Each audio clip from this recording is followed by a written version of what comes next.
भाव में हो जा कि भोले आइल बानी शादी तो से के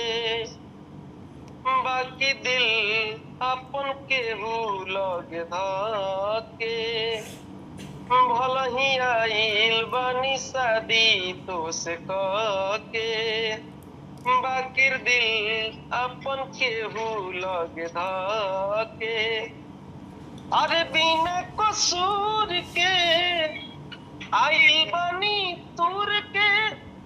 पागल के अपना ओकीन के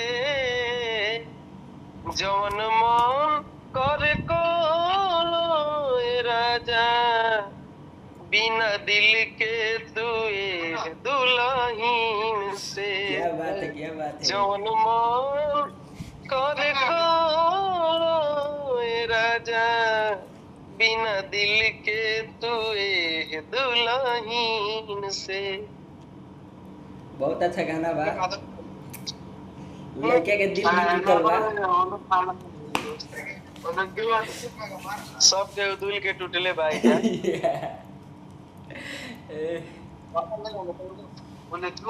ठीक बा।